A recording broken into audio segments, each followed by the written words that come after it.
প্রিয় সহকর্মীবৃন্দ, আসসালামু আলাইকুম।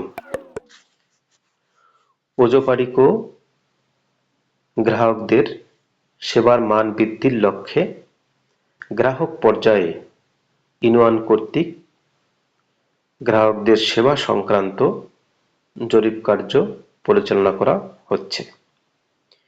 এই জরিপের মাধ্যমে গ্রাহকদের সুবিধা অসুবিধাগুলোকে চিহ্নিত করে কর্তৃপক্ষের কাছে দাখিল করার উদ্দেশ্যে আমরা এই জরিপ কার্য পরিচালনা করতে যাচ্ছি। এই জরিপ কার্যে আপনাদের সকলের একান্ত সহযোগিতা ও আন্তরিকতা কামনা করছি। আমরা হার্ড কপির পাশাপাশি অনলাইন প্ল্যাটফর্মেও জরিপ কার্যটি করতে চাই। সেই লক্ষ্যে আমরা একটা সফটওয়্যারের ব্যবস্থা করেছি বা সাহায্য নিচ্ছি। এটি একটি লিঙ্কের মাধ্যমে আপনাদের সকলের কাছে পৌঁছানো হবে। এই লিঙ্কটিকে ওপেন করলে আমার সামনে যে পেজটি দেখতে পাচ্ছেন এরকম একটি পেজ আপনারা দেখতে পাবেন। এখানে দেখেন আনসেভড রেকর্ড ফাউন্ড। এর নিচে আমাদের দুটি বাটন আছে, লোড রেকর্ড, ডিসকার্ড। অর্থাৎ পূর্বে যে রেকর্ড করা হচ্ছিল সেটি যদি আপনি চান তাহলে লোড রেকর্ড বাটনে চাপ দিবেন। আর যদি পূর্বের যেটা আপনার এখনো সাবমিট করা হয় নাই সেটা যদি আপনি না চান তাহলে ডিসকার্ডে বাটনে আপনি ক্লিক করবেন। এক্ষেত্রে আমরা যেটা করব, আমরা সবাই ডিসকার্ড বাটন ক্লিক করে সামনের দিকে অগ্রসর হব।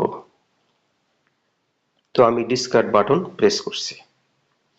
দেখেন ডিসকার্ড বাটন প্রেস করার পরে এরকম একটি ফর্ম আমাদের সামনে উপস্থিত হয়েছে। এখন যদি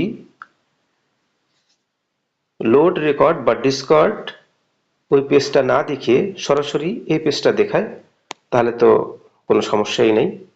সেক্ষেত্রে আপনি সরাসরি এখান থেকে ফর্মটি পূরণ করবেন।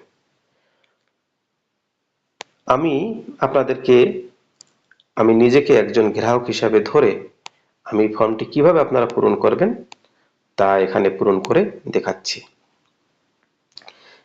প্রথমেই আমাদের গ্রাহকের পরিচিতি সম্পর্কিত কিছু তথ্য আছে, এটি আমরা পূরণ করে নেব। প্রথমে আছে গ্রাহকের নাম। আমি আমার নামটাই এখানে দিচ্ছি, জাকির হাসান। দপ্তরের নাম আপনারা এক্ষেত্রে যে যে জেলায় আছেন সেই জেলার নাম উল্লেখ করলেই হবে। আমি যেহেতু খুলনা জেলায় আছি তাই আমি লিখব খুলনা। আর হ্যাঁ, আপনারা এখানে ইংলিশেও লিখতে পারবেন, বাংলা লিখতে পারবেন, কোনো সমস্যা নেই। যে কোনো একটি ভাষা আপনি ব্যবহার করলেই হবে। আপনি এখানে যেভাবে যা লিখবেন আমাদের ব্যাকএন্ডে সেটা সেভাবেই আসবে। এজন্য বাংলা লিখবো না ইংলিশে লিখবো এটা নিয়ে কোনো কনফিউজড হওয়ার দরকার নেই। আপনি যে কোনো ভাষাতে লিখলেই হলো। এরপর দেখেন গ্রাহকের শ্রেণী। এইখানে গ্রাহক হয়তো বুঝতে পারবে না যে গ্রাহকের শ্রেণী কোন শ্রেণী। সে বলবে হয়তো যে বাসায় ব্যবহার করে। এক্ষেত্রে আমাদের তাদেরকে একটু সহযোগিতা করার প্রয়োজন হতে পারে। আমরা তাদেরকে এভাবে প্রশ্ন করতে পারি যে আপনি কি শুধু বাসা বাড়িতে ব্যবহার করেন নাকি আপনার ব্যবসা প্রতিষ্ঠানে ব্যবহার করেন। ধরেন আমি যেহেতু বাসা বাড়িতে, আমি বাসা বাড়ির ক্ষেত্রে এলটিএ, ব্যবসা প্রতিষ্ঠানের জন্য এলটিই, অন্যান্য ক্ষেত্রে যেগুলো আছে সেগুলো তো এখানে আছে। সেগুলো তাকে বুঝে আপনার মতো করে আপনি এই গ্রাহকের শ্রেণীটা সিলেক্ট করবেন। তো আমি যেহেতু বাসা বাড়িতে বিদ্যুৎ ব্যবহার করি তা আমি লিখলাম, আমি রেডিও বক্স থেকে এলটিএ সিলেক্ট করলাম। এরপরে দেখেন যে গ্রাহক পরিচিতি পর্ব আমাদের শেষ হয়ে গেল। এরপরে আমরা গ্রাহকের সেবা সংক্রান্ত কিছু প্রশ্ন রয়েছে সেগুলো আমরা জেনে নেব। আপনি কি ওজোপাড়িকোর গ্রাহক সেবায় সন্তুষ্ট? আমাদের এক্ষেত্রে তিনটা অপশন আছে, সন্তুষ্ট, মোটামুটি, অসন্তুষ্ট। ধরেন আমি ওজোপাড়িকোর গ্রাহক সেবায় সন্তুষ্ট নই, তাই আমি লিখলাম অসন্তুষ্ট। এখন দেখেন অসন্তুষ্ট হয়ে থাকলে তার কারণ। এখানে আমাদের বেশ কিছু অপশন আছে। আমরা এখান থেকে একাধিক অপশন সিলেক্ট করতে হবে, একাধিক চেক বক্স আমরা মার্ক করতে পারবো। ধরেন আমি এখানে আছে ওভার রিডিং বিলিং, তারপর বিল সংশোধনের জটিলতা, রিসার্চ টোকেন না পাওয়া, সময় মতো বিল না পাওয়া, অভিযোগ নিষ্পত্তিতে বিলম্ব, সেবার বিনিময়ে টাকা চায়, খারাপ ব্যবহার। ধরেন আমি লিখলাম, আমি সিলেক্ট করলাম ওভার রিডিং বিলিং, তারপরে সেবার বিনিময়ে টাকা চায়, ব্যবহার খারাপ। এখন সেবা প্রদানকারীর ব্যবহার কেমন, ভালো, মোটামুটি, খারাপ? আমি ধরেন খারাপই লিখলাম। ব্যবহার খারাপ হলে কার ব্যবহার খারাপ? লাইন স্টাফ, মিটার পাঠক, বিল বিতরণকারী, উপসহকারী প্রকৌশলী, সহকারী প্রকৌশলী, নির্বাহী প্রকৌশলী। এখান থেকেও আপনি একাধিক অপশন সিলেক্ট করতে পারবেন, চেক মার্ক করতে পারবেন। আমি ধরেন বিল বিতরণকারী দিলাম, মিটার পাঠক দিলাম, লাইন স্টাফ দিলাম। এখন সেবার বিনিময়ে টাকা চাইলে কে চায়? লাইন স্টাফ চায়, মিটার পাঠক, বিল বিতরণকারী, উপসহকারী প্রকৌশলী, সহকারী প্রকৌশলী, নির্বাহী প্রকৌশলী। ধরেন আমি লিখলাম লাইন স্টাফ, সেবার বিনিময়ে টাকা চায়, উপসহকারী প্রকৌশলী সেবার বিনিময়ে টাকা চায়। জাস্ট এক্সাম্পল, এটাই হবে তা না যে গ্রাহক যার কথা বলবে আপনারা তার কথা এখানে সেই অপশনটা এখানে সিলেক্ট করবেন। এরপর আমাদের যে প্রশ্নগুলো রয়েছে সেটা হচ্ছে বিদ্যুৎ বিল পরিশোধ সংক্রান্ত। বিদ্যুৎ বিল কিভাবে পরিশোধ করেন? ভেন্ডিং এর সাহায্যে, ব্যাংকের মাধ্যমে, বিকাশ অথবা নগদের মাধ্যমে। ধরেন আমি ব্যাংকের মাধ্যমে পরিশোধ করি, আমি ব্যাংক সিলেক্ট করলাম। বিদ্যুৎ বিল পরিশোধের কতদিন পূর্বে পান? এখানে পরিশোধ বানান ভুল হয়েছে, আমি এটা ঠিক করে দেব। 10 দিন, 7 দিন, 5 দিন, 3 দিন, প্রায়ই পান না, আমি 3 দিন দিলাম। ভেন্ডিং স্টেশনে টাকা রিচার্জ করতে গেলে কি অসুবিধার সম্মুখীন হন? এখন কিছু প্রশ্ন আছে যে প্রশ্নগুলো আমাদের ভেন্ডিং সংক্রান্ত প্রশ্ন। তো প্রথম প্রশ্ন হচ্ছে ভেন্ডিং স্টেশনে টাকা রিচার্জ করতে গেলে কি অসুবিধার সম্মুখীন হন? লম্বা লাইন, 24/7 ঘন্টা খোলা থাকে না, মানে 24 ঘন্টাই খোলা থাকে না, টোকেন পেতে বিলম্ব, সেখানে আমি লিখলাম লম্বা লাইন। ভেন্ডিং স্টেশনের সুবিধা অসুবিধা কি? বসার ব্যবস্থা আছে, বসার ব্যবস্থা নাই, শেড আছে, শেড নাই, ভেন্ডিং স্টেশন নাই। ধরেন আমি লিখলাম যে বসার ব্যবস্থা নাই, অর্থাৎ দাঁড়িয়ে থাকতে হয়। অভিযোগ, এখন যে অংশটা সেটা হচ্ছে অভিযোগ সংক্রান্ত। তো অভিযোগ কিভাবে দেন? মোবাইল ফোন সরাসরি। ধরেন আমি মোবাইল ফোনের মাধ্যমে অভিযোগ দিই, তাই আমি সিলেক্ট করলাম মোবাইল ফোন। অভিযোগ গ্রহণকারীর ব্যবহার কেমন? অর্থাৎ যেখানে গ্রাহক ফোন করে অভিযোগ দেয়, অর্থাৎ অভিযোগ কেন্দ্রে যিনি ডিউটি করেন সেই অভিযোগ কেন্দ্রে ব্যবহার কেমন? ভালো, মোটামুটি, খারাপ। আমি লিখলাম হ্যাঁ, মোটামুটি ভালো।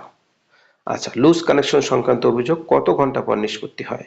লুজ কানেকশন বলতে স্পেসিফিক কোনো গ্রাহকের যখন বাসায় বিদ্যুতের সমস্যা হয়, অর্থাৎ তার যে সার্ভিস তারটা আছে সেই সার্ভিস তারের সমস্যার কারণে তার বিদ্যুতে বিভ্রাট ঘটে বা সমস্যা হয়, সেটিকে বোঝানো হয়েছে।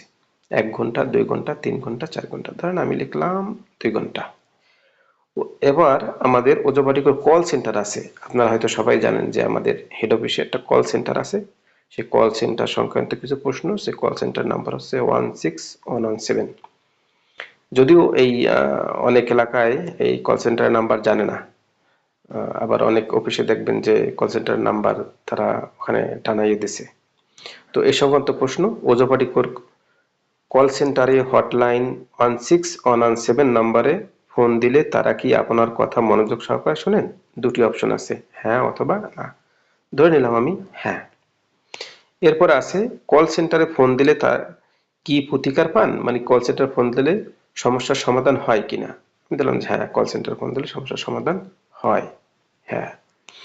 এরপরে গ্রাহক সেবার মান বৃদ্ধির লক্ষ্যে আপনার জন্য আপনার অন্য কোনো পরামর্শ থাকলে বলুন।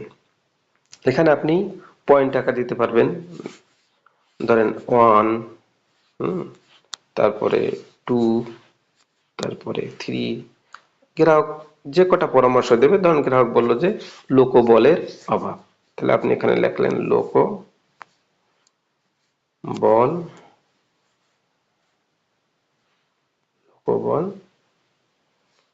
নিয়োগ দেয়া দরকার, নিয়োগ দেয়া দরকার। সরকার। এমনি ভাবে সে আরো যে সুপারিশগুলো করবে সেগুলো আপনি এখানে লিখবেন, বাংলা অথবা ইংরেজি আপনি যেটাই লেখেন কোনো সমস্যা নেই, আমাদের এখানে ওভাবেই সেভ হবে। এখন দেখেন সেভ ড্রাফট বা সাবমিট, আমরা এক্ষেত্রে সাবমিট বাটনে ক্লিক করব। যখন আমাদের সমস্ত ফর্ম পূরণ করা হয়ে যাবে আমরা সাবমিট বাটনে ক্লিক করব। আমি সাবমিট বাটনে ক্লিক করছি।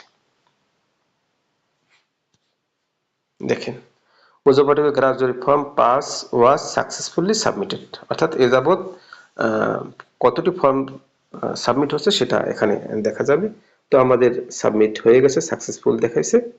তো আমাদের কাজ শেষ। একজন গ্রাহকের ডাটা আমরা এখানে এন্ট্রি দিলাম, আমাদের একজন গ্রাহকের জরিপ সম্পন্ন হয়েছে। এমনিভাবে প্রত্যেক গ্রাহকের জন্য বা প্রত্যেক গ্রাহকের ডাটা আমরা এখানে এন্ট্রি দেব। তো যদি এই ভিডিও বুঝতে কোনো অসুবিধা হয় তাহলে সরাসরি আমাদেরকে নক করুন, আমরা 1-to-1 সাপোর্ট দেওয়ার চেষ্টা করব। অথবা যদি কোনো পরামর্শ থাকে সেটাও বলতে পারেন, আমরা সেটাও ইনশাল্লাহ সমাধান করার চেষ্টা করব। তো সকলকে আবারও ধন্যবাদ জানিয়ে ভিডিও এখানেই শেষ করছি। আসসালামু আলাইকুম।